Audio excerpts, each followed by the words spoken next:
Fala galerinha, tudo bom com vocês? Hoje nós estamos aqui para concluir o cabeçalho pessoa física. E aí, tá pronto? Então me aguarde que depois da vinheta a gente inicia.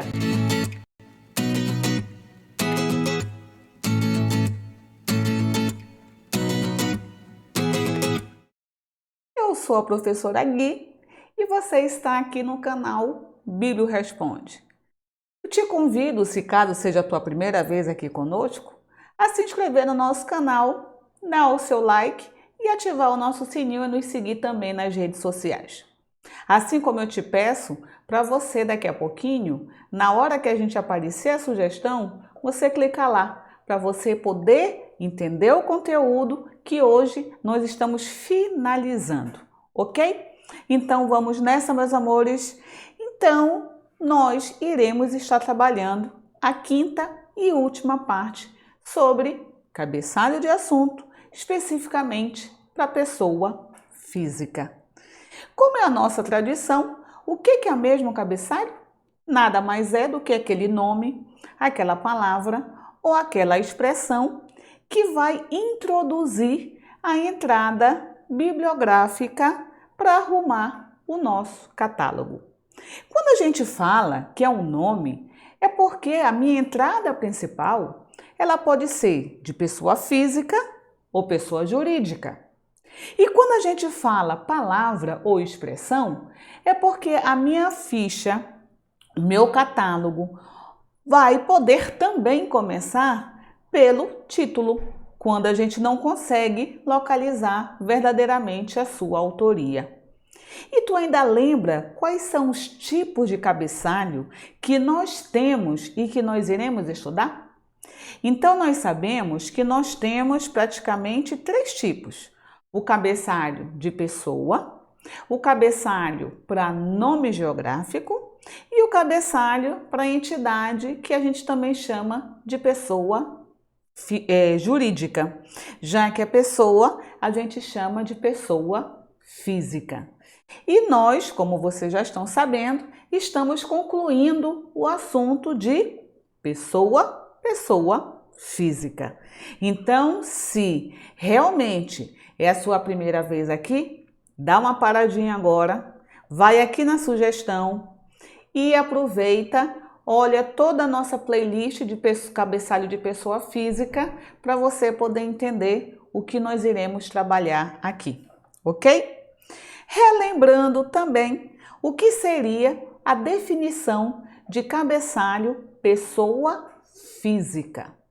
De acordo com Ribeiro, nada mais é do que uma entrada, a entrada principal, que nós iremos fazer pelo nome de um autor pessoal. E esse nome pode ser o seu nome mais conhecido, pode ser o seu nome verdadeiro, pode ser o seu pseudônimo, pode ser o seu título de nobreza, pode ser as iniciais ou qualquer outro apelativo pelo qual ele ou ela é conhecido no meio da nossa literatura, no nosso meio comercial, no nosso acervo da nossa biblioteca, ok? E agora vamos embora para nossas últimas regras, que estamos até ansiosos, que estamos chegando no final. Então a regra número 12, ela diz o seguinte: e quando o teu autor ou a tua autora, ela apresenta sobrenome, Guilhermina, não tem sobrenome, o que eu vou fazer? Então vamos lá, está aqui um exemplo clássico disso. Esse livro, ele foi feito, Ética, foi feito por Aristóteles. Quando ele escrevia as suas obras, ele só colocava Aristóteles. Isso significa que ele só tinha prenome. Ele, por opção, não colocava o seu sobrenome. Quando acontece isso, o que nós temos que fazer enquanto regra? Entrar pelo próprio prenome. Eu não tenho o que fazer, não é? Então significa que nesse caso, o nome do meu autor, Aristóteles. E a minha entrada principal, Guilhermina, já que é só Aristóteles? Eu não posso inverter, eu não posso fazer nada. Então, a minha entrada principal permanece o seu prenome. Ok, meus amores? Tá? Regra número 13. A regra 13 já diz o seguinte: o cabra também só tem prenome. Só que dessa vez é diferente do Aristóteles, porque o Aristóteles é só um nome. Aqui o cabra tem prenome composto. Maria Helena, Guilhermina Maria, não é? São dois prenomes que também não tem nada a ver com o nosso sobrenome. E aí nós temos aqui o exemplo. Qual é o nome do nosso autor de acordo com essa obra que nós temos? É José Paulo. Neto é parentesco, então não é sobrenome, não é? Então eu tenho o José Paulo. Então o nome do meu autor vai ser como se eu fosse pegar o seu segundo prenome e utilizar como se fosse o seu sobrenome. Ok, meus amores? Então, toda vez que eu tiver um autor que ele tem prenome composto, eu vou pegar o último nome dele, o último prenome, e vou transformar como se fosse o seu sobrenome. Então, na verdade, nós temos como autoria José Paulo. Neto é parentesco, portanto, não é sobrenome. Então, eu tenho um sobrenome composto. Quando eu vou fazer a minha regra e vou passar a utilizar o segundo nome, ou seja, o Paulo, como sobrenome, então a minha entrada principal passa a ficar Paulo Neto, vírgula, José. Se fosse só José Paulo, Paulo, vírgula, José. Ok? Tá? Quando nós temos a nosso sobrenome composto. E a regra 14, hein? Ele fala sobre homônimos. O que é homônimo, Guilhermina? É quando nós temos o nosso autor, nós temos 2, 3, 4 pessoas com o mesmo nome, mas são pessoas diferentes, não é? Quando nós temos as pessoas exatamente com o mesmo nome, mesmo prenome e mesmo sobrenome, mas pessoas diferentes, nós chamamos de termos homônimos.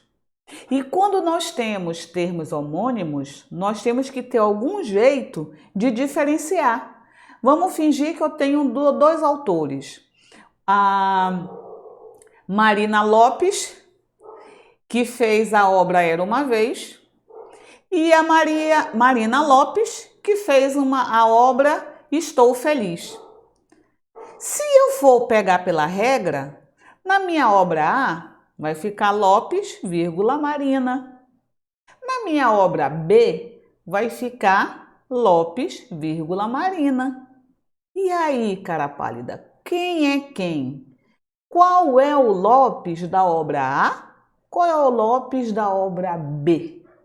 É justamente homônimos que eu vou ter que ter um acréscimo. Eu vou ter que ter alguma coisa que diferencie, não é? Então, a primeira pista, eu vou pegar data de nascimento. Pode ser que uma nasceu em 1910 e a outra nasceu em 1997. Então, já deu para diferenciar. Eu já sei quem é da A e quem é da B, tá? E aí, geralmente, o exemplo que eu não trouxe como pessoa física, eu já trouxe como pessoa jurídica, não é? Eu tenho duas obras e elas foram feitas pela PUC. Só que uma é a PUC lá de Campinas e a outra é da PUC do Rio Grande do Sul. Mas as duas são Pontifícia Universidade Católica. É esse que é o nome dele, da PUC, não é? Então, quando a gente for fazer o desdobramento, eu vou ter que fazer algum acréscimo. Por quê? Se eu não faço acréscimo, autor 1, Pontifícia Universidade Católica. Autor 2, Pontifícia Universidade Católica. Muito bem, parabéns. E aí? Quem é de um, quem é do outro? Quem é o de Porto Alegre? Quem é o de Campinas? Então, nesse caso, eu não vou entrar por data de nascimento, mas a gente pode entrar pelo nosso estado, porque um é em Campinas, um é em Porto Alegre. Então, eu posso dizer que o que eu vou fazer agora? Fazer o diferenciador. E esse diferenciador se dá pelo acréscimo, ok? E eu vou colocar aqui, ó, Pontifícia Universidade Católica do Rio Grande do Sul. Pontifícia Universidade Católica de São Paulo. Então, eu já sei que a de São Paulo é aqui de Campinas, a do Rio Grande do Sul é lá de Porto Alegre. Agora sim, eu tenho como diferenciar os meus dois autores, ok? Tá? E isso acontece tanto para a pessoa física quanto para a pessoa jurídica, ok? E a regra 15, hein? O que ele fala? Às vezes, o teu autor ou a tua autora, por opção, ela não coloca o prenome, ela coloca, e às vezes nem o sobrenome, ela coloca as iniciais. Então, no caso, eu não quero que ninguém me chame de Guilhermina de Melo Terra. Eu quero que em toda obra que eu publique vai ser G.M.T. Pode? Pode. É a forma mais conhecida como eu estou fazendo. E aí, quando eu tenho iniciais, eu vou entrar em pânico? Não, não é? Então, como, por exemplo, está aqui o que nós vamos fazer com a nossa regra. Seguir a regra padrão. Sobrenome para um lado, prenome para o outro. Esse meu foi fácil porque o sobrenome está por extenso. É só o prenome que está por inicial, não é? Aí a gente pergunta, é sobrenome espanhol? Não. Ele é de origem oriental? Também não. Então, pela nossa regra, sobrenome, vírgula, prenome. Ok? Tá? Agora, quando tudo está em inicial, é o mesmo esquema, galera. A gente nem vai entrar em pânico, tá? A gente vai colocar a letra do sobrenome, vírgula, a letra ou as letras do prenome, beleza? O certo é, quem é esse J? Quem é esse V? O certo é você correr atrás para ver se você sabe o nome desse autor e verificar se ele também ou ela é conhecido ou conhecida também pelo seu nome por extenso. Se caso tu descobres que realmente a pessoa também é conhecida pelo extenso, então a gente vai abrir uma remissiva, ou seja, eu vou ter uma entrada secundária para o nome da pessoa a partir do extenso e não somente das suas iniciais, ok? Tá bom? E agora vamos para a parte que eu mais gosto, é o vamos praticar, para a gente fechar com chave de ouro esse nosso assunto, hein? Nós temos essa bendita obra aqui, onde a autoria é Cassiano Ricardo. Qual é a regra, meu amor? O que você vai fazer? Para o vídeo, tenta fazer e depois você vê se você acertou ou não, ok? E aí, parou o vídeo, que eu sei que eu posso contar contigo, não é? O que foi que tu fizeste? Nós temos quem é a nossa autoria. Cassiano Ricardo. Cassiano é prenome. Ricardo também é prenome. Então, eu estou naquela regra onde o meu autor, ele tem prenome composto. E o que é mesmo que eu faço, eu já não lembro, tu sabes? Exatamente isso que você respondeu, com toda a certeza. Nós iremos pegar o último prenome e considerar como se fosse o nosso sobrenome. Isso significa que Cassiano Ricardo, nada mais, nada menos, como entrada principal, vai ficar Ricardo, Cassiano. Ok? Segundo, vamos praticar de hoje. Eu tenho qual é o nome do nosso autor. Também é um homem que fez a obra Corpo Vivo. Qual é o nome do meu autor? Adonias Filho, não é? Então tá aqui. Minha autoria, Adonias Filho. Adonias é prenome. Filho, grau de parentesco. Então, se é grau de parentesco, eu não chamo como sobrenome, beleza? Tá? Então, nesse caso, eu só tenho um prenome. Então, se eu tenho só o prenome, como vai ser a minha entrada principal? Adonias Filho. Mas, Guilhermina, tu não vai colocar filho, vírgula, Adonias? Não. Por que não?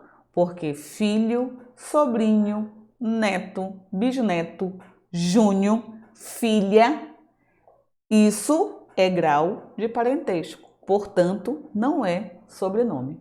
Ok, meus amores? Tá? E esse nosso exemplo aqui?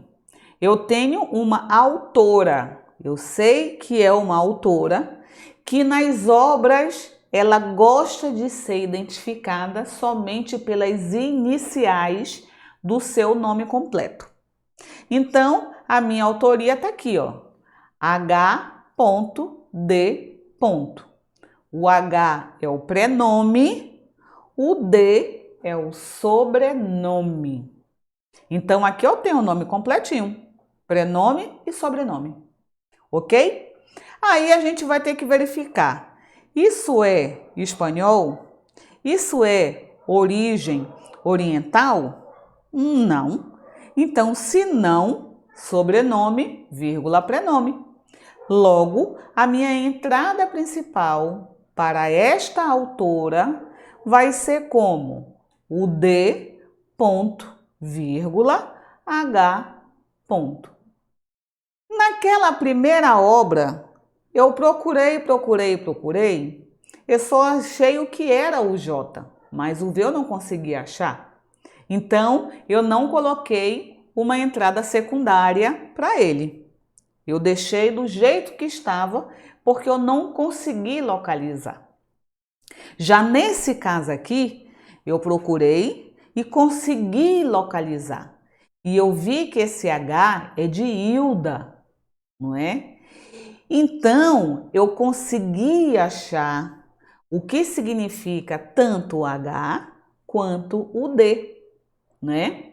Então, significa que eu vou puxar uma entrada secundária para o nome por extenso. Vai lá se o meu usuário ou a minha usuária fale assim para mim: Guilhermina, tu tens a obra da Hilda Dolittle?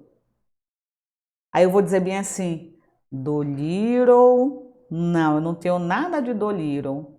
Ah, mas eu tenho um D.H. Eu jamais vou falar isso, porque eu nunca vou conseguir relacionar o H com a Hilda, não é? Então, quando você consegue localizar o nome, aí eu venho lá para aquelas minhas regras. Lembra que nós temos a regra 2, que fala quando é o que ele mais quer, que é o conhecido, ou aquela outra regra que diz que é o nome literário.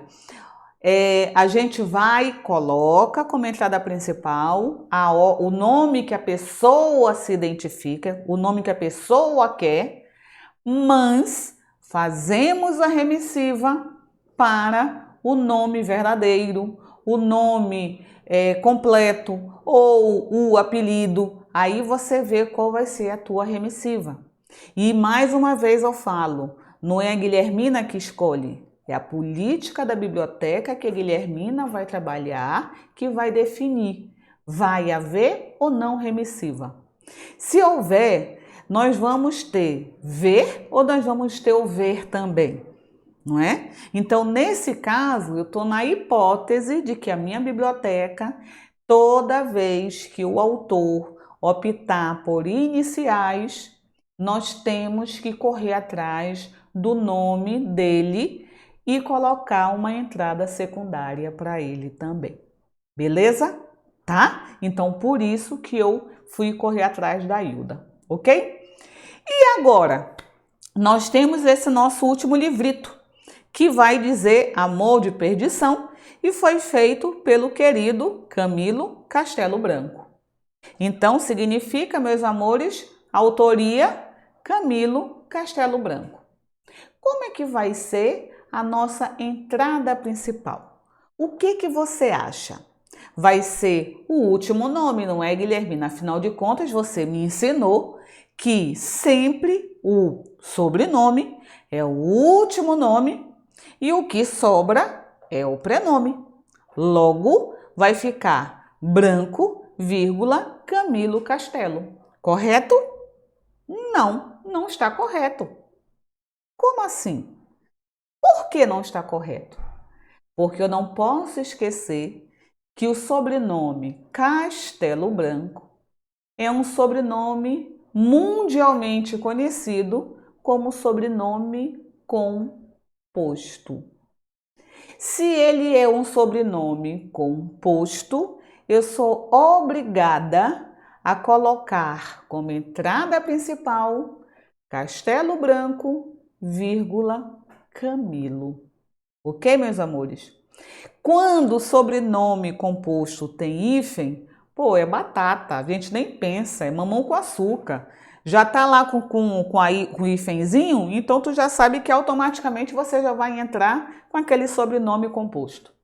Mas quando não tem, nós temos que verificar no nosso catálogo decisório, ou então lá no nosso catálogo interno de autoria, e vamos ver quais são, porque eu estou na dúvida se Castelo Branco é ou não um nome composto, não é? Então a gente vai ter que ir lá verificar e aí a gente vai ver o que é o padrão da nossa biblioteca, não é? E Castelo Branco, como a gente sabe que é até um nome fácil, que ele é muito utilizado, a gente já sabe que automaticamente ele é sobrenome composto. Por isso que a gente coloca como entrada principal Castelo Branco, vírgula, Camilo. Ok, meus amores? E com isso, a playlist de cabeçalho Pessoa Física chegou ao seu fim. E nós chegamos ao final da nossa aulita de hoje. E aí, você gostou? Você que é a primeira vez que está conosco? Se você gostou, eu te convido a você dar um like aqui no nosso vídeo. Te convido também a compartilhar ele também, tá? E se porventura você ainda não é inscrito nem no nosso canal e nem nas nossas redes sociais, sinta-se convidado, sinta-se convidada a se inscrever, ativar o sininho e nos seguir nas redes sociais. E não esquece, passe esse vídeo para os seus colegas. Afinal, se esse assunto é importante para você que está trabalhando com a área da catalogação, ou enquanto discente ou enquanto profissional, com toda certeza, teus colegas e as tuas colegas também estão precisando. Então, passemos esse conteúdo adiante, vamos contribuir com que a nossa comunidade Bíblio Responda consiga crescer cada vez mais. Ok, meus amores? Fiquem todos bem, fiquem todos com Deus e até a nossa próxima aula. Tchau, tchau!